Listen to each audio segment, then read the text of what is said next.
Good morning, my people, my people. My name is Chief Strongblood. I am St. Vincent and the Grenadines' favorite and most hated son.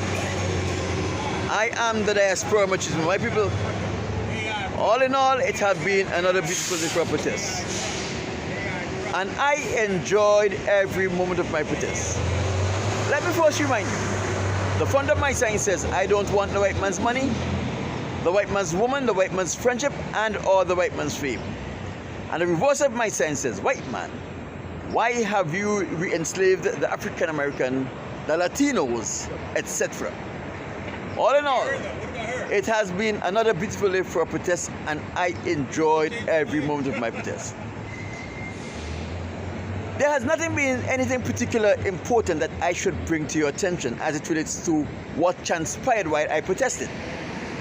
And as you know, when I have finished protesting, and when I have brought you an update as to what transpired while I protested, it is always my pleasure and my delight to bring to you something of a social nature from St. Vincent and the Grenadines. My people,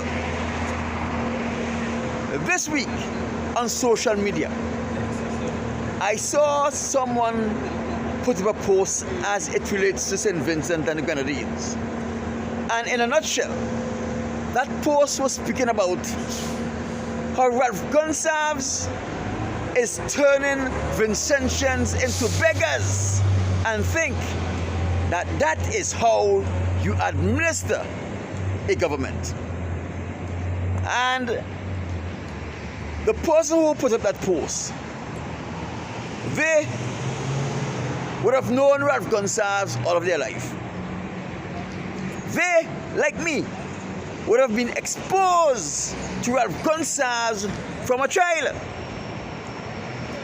I don't know if they understood Ralph Gonsalves and his practice in the same way that I understand it. But guess what? Ralph Gonsalves can only do what he knows. He can't go outside of the scope of his knowledge. You may be asking, what do you mean when he said that? Let me explain to you what I mean in plain, easy to understand language. Now, since Ralph Gonsalves was a child, his parents would have had wealth from the remnant of slavery. No matter he tried to talk black and pretend that he talked in Garifuna, in the affirmative as inclusive with Garifuna, his foreparents and himself are the exploiters of black people and the Garifuna and the Kalinagos. So he grew up with a silver spoon in his mouth. He never wanted. When his father died, he was able to manipulate his mommy and get whatever he wanted from his mommy. And when he did that, he never learned what most of us learn: how to go out and hustle for an honest dollar. Listen to me. Ralph Gonsalves was admitted into the boys' grammar school because in that age of history in St. Vincent and the Grenadines, it was a rite of passage for a Caucasian child to get entry into the boys' grammar school or the girls' high school, whether they were academically capable or not. Ralph Gonsalves was one of the beneficiaries of that system of government that existed in St. Vincent and the Grenadines. Whether he passed his course or not, he was given passing grades because he was a Caucasian. It is not that he was competent. And then the British government, in the same way, they topped James Mitchell for the 2025 agenda, where James Mitchell was supposed to take over St. Vincent and the Grenadines even before Milton Cater did. James Mitchell was supposed to take St. Vincent and the Grenadines into statehood into independence, and later into a republic. And Vincentians all over would have acknowledged James Mitchell as the father of our nation. Yet, another Caucasians would have been put in a position where they would have been idolized by blacks, Garifuna, Kalinago people. But it was not the Most High God's plan. The Most High God plan was different. Because, guess what? The Most High God knew. That is why the political father or fathers of St. Vincent and the Grenadines, three stalwart Vincentian men: George Charles, Ebenezer Theodore Joshua, and Robert Milton Cato. George Charles was the first man after adult suffrage to win a general election and became the chief minister of St. Vincent and the Grenadines. Ebenezer Theodore Joshua take over from George Charles and took St. Vincent to another level. And then Milton Cato came and take us to a colony, to a state, and to an independent nation.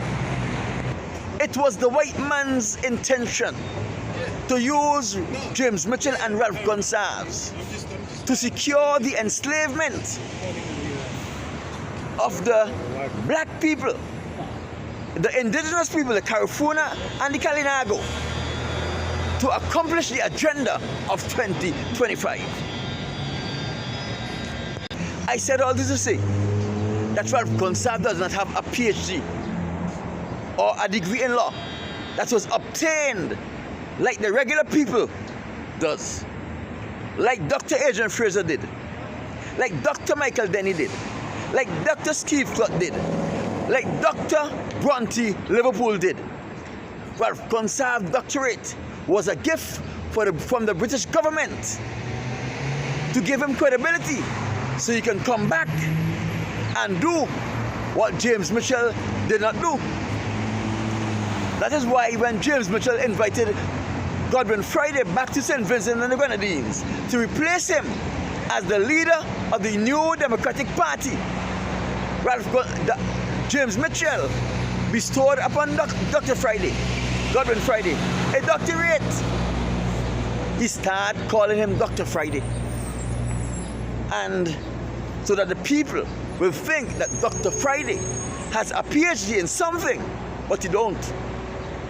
He was handpicked by James Mitchell to destroy St. Vincent and the Grenadines, like Ralph Gonsalves was handpicked by the English monarch to destroy St. Vincent and the Grenadines and Vincentians, and to enslave Vincentians, like they have enslaved the people here in California and in America, so they can have an easy walk in the agenda, the white agenda for 2025.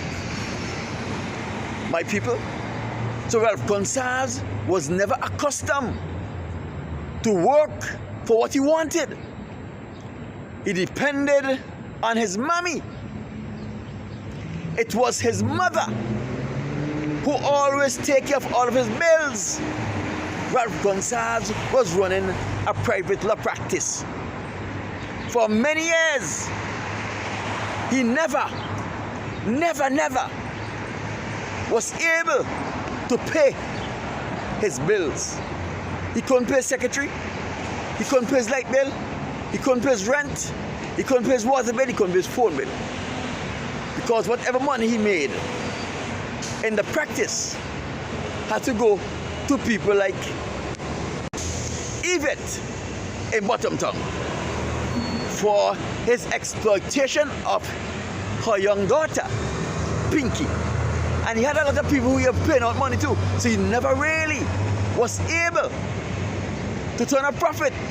So he always depended on his mommy to take care of the debt that his business in accord. He never turned a profit in that business. So here we have a man who were running a business for many years and was not able to make the business successful, to take care of all of the expenses that would have been an accord from the activities of his business. But his mommy take care of it for him. He always go to his mommy because now his father was dead. He can manipulate his mother and get whatever he wanted from her. So when Ralph Gonsalves became Prime Minister, the only how he knows or knew how to take care of business was to go begging his mother. So now, since his mother was unable to take care of the needs of St. Vincent and the Grenadines, he developed new mothers. The National Commercial Bank became his mother. When he was unable to pay salaries and do infrastructural project in St. Vincent and the Grenadines, he went and he took money from the National Commercial Bank, and like he did with his mother, he never paid back his loans to his mother or his gift. He never paid back the National Commercial Bank. You see where I'm coming from? Then the building and loans became his mommy, where he will go and get monies from the building and loan to do government projects. And he never paid back the building and loans in the same way he was not obligated to pay back his mommy. And then the St. Vincent Agricultural Loan Bank, the United Nations, and the different section of the United Nations became his mommy. Even the World Bank became his mommy. So when you talk about Ralph Gonsalves, it's speaking about giving people handouts, giving people monies from the coffers of St. Vincent and the Grenadines. He is only doing what he have done all of his adult life, depend on someone else to pay the bills and walk about with a big shot appearance, shed hole high, speaking like a big shot, and he never owned $1 in his day. In order to give Ralph Gonsalves even more credibility with his bogus PhD, the British government got Ralph Gonsalves a job he was incapable of fulfilling the responsibility of that post as a lecturer of the University of the West Indies, Cave Hill campus. Now, here is a man with a bogus PhD, was given a position to be a lecturer at a tertiary educational institution, and he was unable to do the job. That is why he sabotaged that gift. Because his incompetence was showing up, he sabotaged that gift, and it's from his self-sabotage that the allegation that Ralph Gonsalves raped the university professor at the Cave Hill campus came up. So when you see Ralph Gonsalves talking about giving people card with monies and he's boasting about it like if he have accomplished something, he only did what he have done all of his life. He go to the United Nations and cry to them how burial wreak havoc on our country, and they give him monies, and he come back with what he begged for, pretending that he have done something. But for 25 years our economy have never grown, our export market have never developed. Had it not been for the foundation that George Charles, Ebenezer Theodore Joshua, and Robert Milton Cater have left in their time when they take over from adult suffrage to 1984, we would have been worse off than Haiti. And as a matter of fact, we don't know. We might be worse off than Haiti because the governmental books have not been audited in over 15 years. So we don't know what is the financial condition of our country as it stands. My people, that is, well, Gonsalves is running the government of St. Vincent and the Grenadines in the same way. He run his personal life where he go to his mommy. He shake down his mommy for money to buy car so he can appear like a big shot and important, to pay the rent of where he was living, to pay the rent for his office, to pay the secretaries' salaries, to pay the light, water, phone, and everything else. That is how he's running St. Vincent and the Grenadines. And he is beating his chest when he go out and he beg for money. When he go to Cuba and Fidel Castro or Raul Castro pity him and say, hey, go back, go on. I'm fed up with you now. When he go to Venezuela and beg, he come back and he play a big shot. That is how he have lived his life from a child to an adult, and now he's doing the same thing. So don't be surprised with the things that he does and how he administers the affairs of our country. He don't know any better. A fool could pretend to be wise, but his actions will reflect his folly. My name is Chief Strongblood. I am St. Vincent and the Grenadines' favorite and most hated son, the diaspora machismo.